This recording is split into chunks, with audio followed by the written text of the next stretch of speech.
Right, I think we'll get going. We're a little bit behind schedule, so we'll get proceedings underway. My name is Jim Maddock. I'll be looking after things up here today. First of all, I would like to welcome you all here to Cork and to Rochestown, and thank you all for coming. Some of you have travelled long distances. So I hope you'll get something from the day. I know everybody here in the audience, everybody has been touched in some way by the issues we're talking about today. You know, it's a time of sadness and a time of tears and sometimes happiness as well.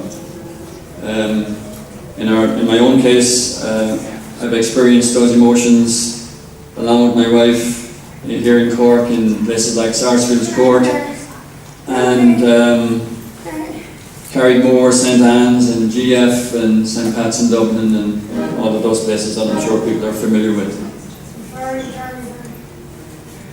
So anyway, I hope today will be profitable for you. Second thing, I just want to say a small bit about Mindfreedom Ireland up here behind us. This, apart from being a conference, is also a day of celebration a bit as well of our 10 years in existence. I don't know if you know much about Mindfreedom Ireland. We've got a little bit of publicity this week. If you read the programme there and go onto our website, you'll find a bit more about what we stand for. We're not like the usual run-of-the-mill mental health organisations. Our message is somewhat different, but we're proud to state that message, and I think it's very important. Just about our history and things, if you have time during the morning or a break, you might just look around the walls and see some of the things we've been doing over the past 10 years as well, various things we've been up to. So that's that. Now we're going to start off with some members of Mindfreedom Ireland, and they're going to read a few statements and things, and also read some statements of support that we've got from people overseas as well, that we're in communication with. It's a bit like reading out telegrams at a wedding, I think, as well. So. Okay, right.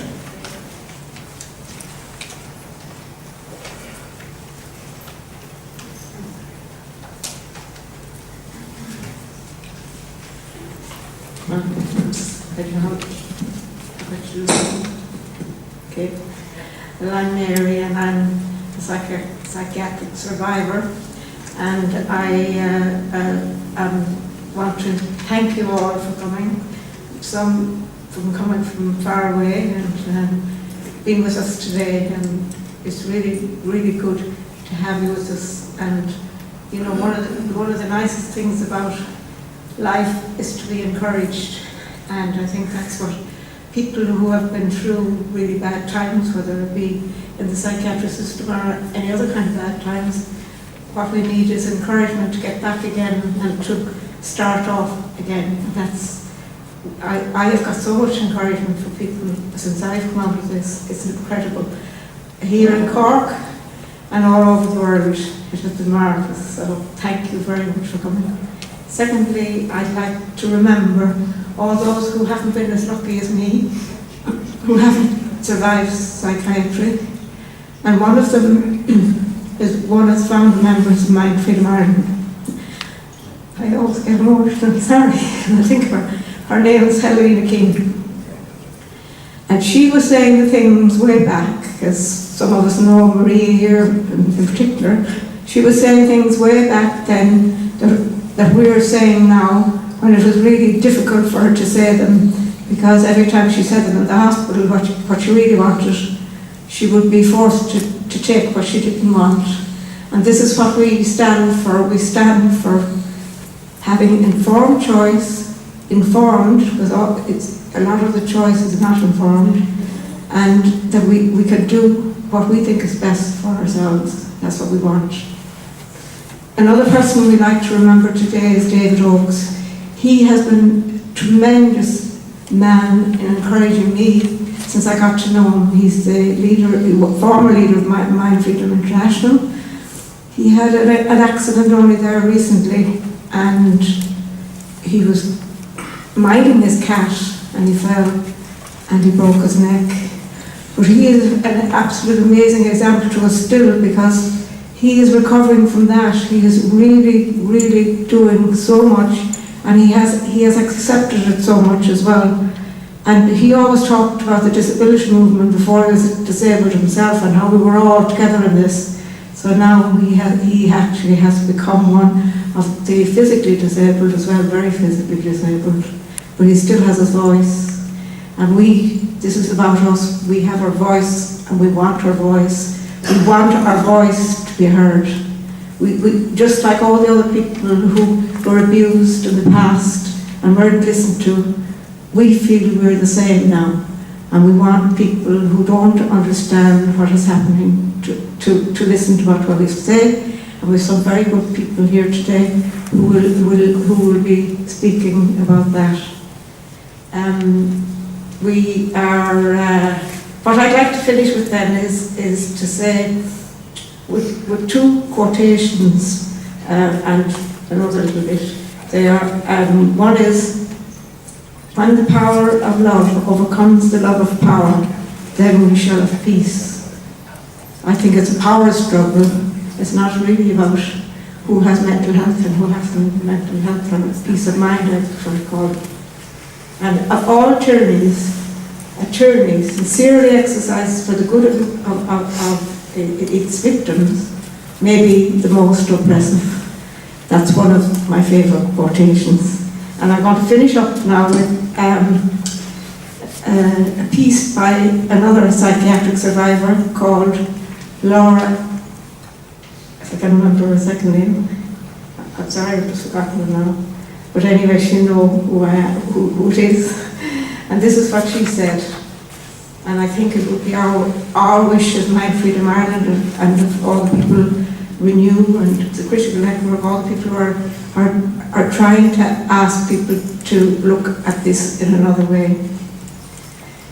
In our future, a beautiful world waits for us patiently.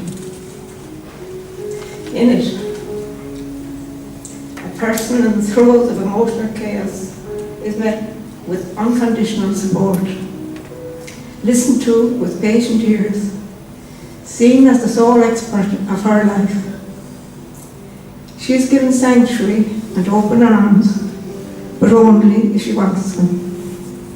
Her suffering is treated with dignity, instead of with dehumanizing slap of a psychiatric diagnosis. I find that one hard to say. And when she considers death over life, no one panics or picks up the phone or turns to locks, needles, or the pick of pills in a plastic cup. Sirens and straps and stretchers are ghosts of the past in this world. In this world, emotion and pain is listened to, seen as a response to life on life's terms, to trauma and marginalization and every form of oppression.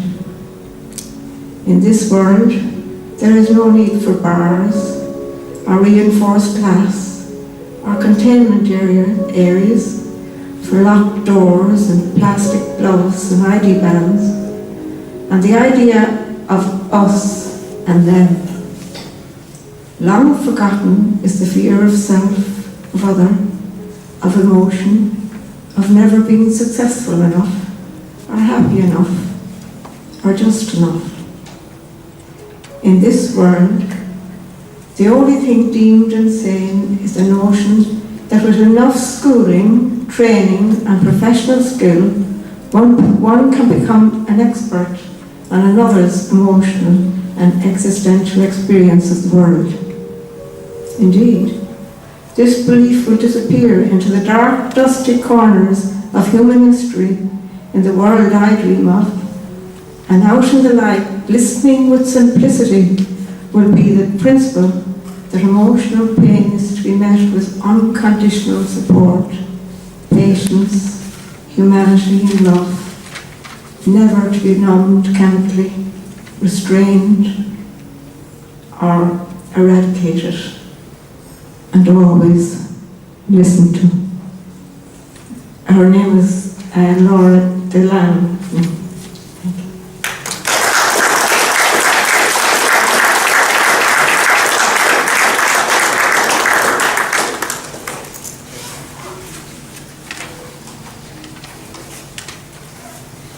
Okay, we have some more people now from Mindfreedom Ireland coming up here just to read some statements. So Mary is next there. Mary, please.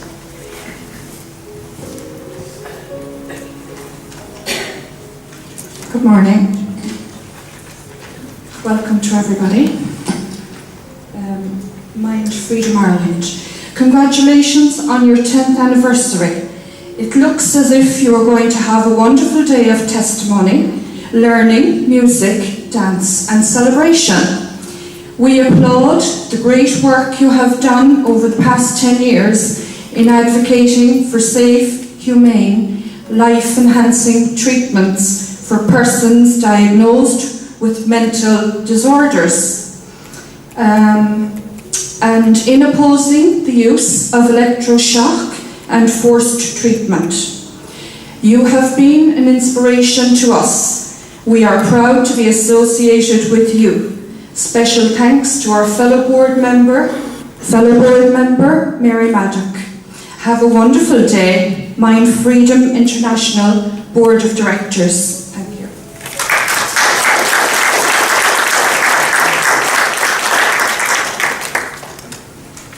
Thank you, Mary. And now we have Colette. Thank you, Chair. This is a poem by Leonard Roy Frank, electroshock survivor and a man at the forefront of our movement since the 70s in America.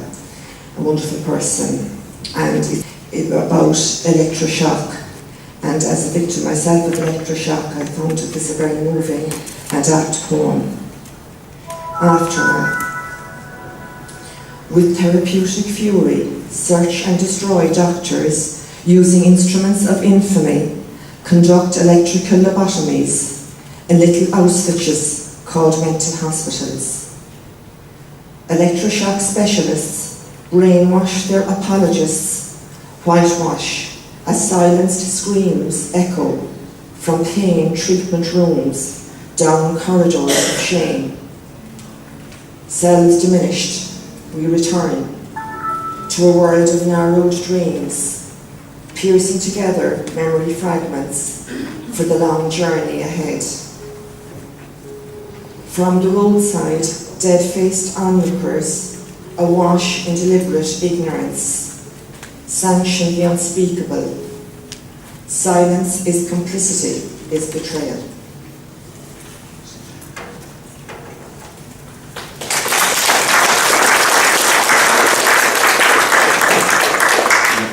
I'm just reminded there as well, perhaps people might turn off their mobile phones as well, just for the duration.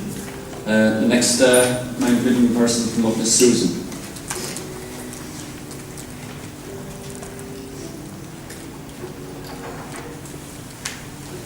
Good morning, everyone. I would just like to read out some best wishes from some friends. The first one, Paula Joan Kaplan. Do I ever wish I could be there in person? I know it would be wonderful. Linda Hopkins. Thanks for the invite, but not able to make it. I'm sure it will be a great event. Wishing you all the very best and keep up the fantastic work. Julie Lennox. Going in spirit and solidarity.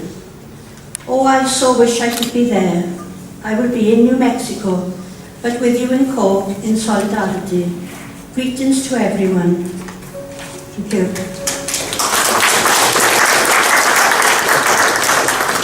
Thank you, Susan. That beautiful Welsh accent. And this is Aoife next. Yeah. This is a message from Jim Gottstein. Mindfreedom Ireland has been doing terrific advocacy for 10 years, maybe the most effective anywhere in the world that I know of. I'm giving a talk about your event during my NARPA talk on Friday about using social media, and NARPA stands for National Association for Rights Protection and Advocacy. Thanks. Thank you, Aoife. And we have, I think, one more. Is it Phil?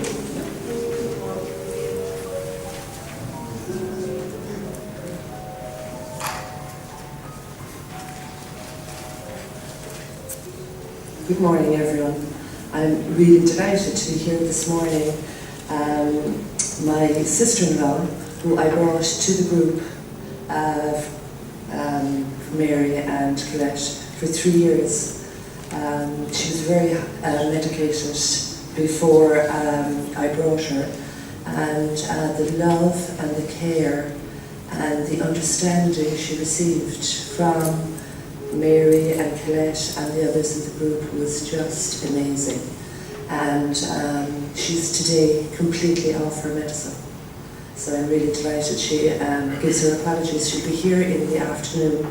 She had a family gathering this morning. So I'll read this out now on her behalf. So you are welcome to share my poem with others at your 10th anniversary gathering. I'm a psychiatric survivor from Minnesota, USA, and currently living in Florida. Here is my poem that was published in my book, A Thread of Hope. Dear Doctor, you were quick to call this mental illness a chemical imbalance or a brain disease. But have you ever thought to check me for an allergy or a vitamin deficiency? You were anxious to point out my anxiety and label me with PTSD or OCD or BAD, when what I really need is to eat my vegetables and exercise to increase my BAT levels. You were happy to prescribe me an antidepressant, so I take my chill pill every day as you requested. Just remember, this next time you write out that slip, I am a child of God, not a subject to be tested. My parents tell me to listen to the doctor, but which one might that be? The one who profits off the drugs, or the doctor who teaches vitamin therapy? Take your medicine. They all chime in, my parents, my siblings, my friends. But what they all neglect to realise is the drugs are a means to an end. My parents tell me to listen to the doctor, but which one might that be? The one who sentenced me to ill health, or the doctor who inspires me to be free? You know labels do more harm than good, yet you stick me with this brain disease. And now that I am tagged, I will have to spend the rest of my life being teased. I am not alone, you say. There are many others like me. The list goes on and on, you see. There's Vivian Leigh, Patty Duke, Kay Jameson and more, the latest being Jane Pauley. Sadly, many people are woefully misdiagnosed, such as Frances Dietrich, who had a brain tumour. Physical problems masquerade as mental problems, and others are tragically diagnosed according to rumour. I see the likes of me portrayed on television, in the media and on the silver screen, yet Hollywood can't get past those old reflections of the golden era that are just plain mean. I'm no genius and I'm no freak, but I may have some creative tendencies. Those gifts originated from God alone, not generated by some brain disease. By Denise Fletcher. Thanks.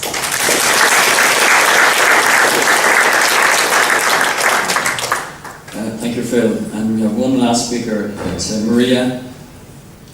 Maria has recently lost her husband, so she's very good to come along today. And Maria was a very good friend of Helena King, who was one of our founder members as well, and we have a special poster up there dedicated to Helena.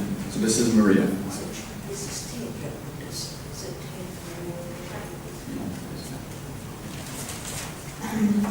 Morning, everybody. Welcome here, of course, and great to be with Mary and Jim and all of you here. I'd just like to say, read this to you. It's a message from Ted. If you were at Carrigaline, all of you that were there that day, do you remember, or was it after evening? Anyway, Ted was there from America, who had a rough time, and this is a message to all of us from him. And he says, congratulations, from Ted. So happy and proud to be associated with Mindfreedom Ireland. and glad to hear you have completed 10 years of your fine work. A couple of years ago, I was privileged to visit Jim and Mary and see firsthand what you're doing, and I was impressed and inspired. It is wonderful to know that we have comrades thousands of miles away, all of us working together toward a society where people in distress will be nurtured, not abused. I wish I could be with you today. Keep up the good work. Warmly, Ted. And then he says, power concedes nothing without a struggle.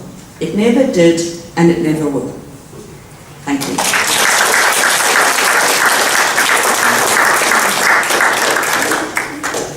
Thank you, Mary, and thank you all the speakers from Mindfreedom.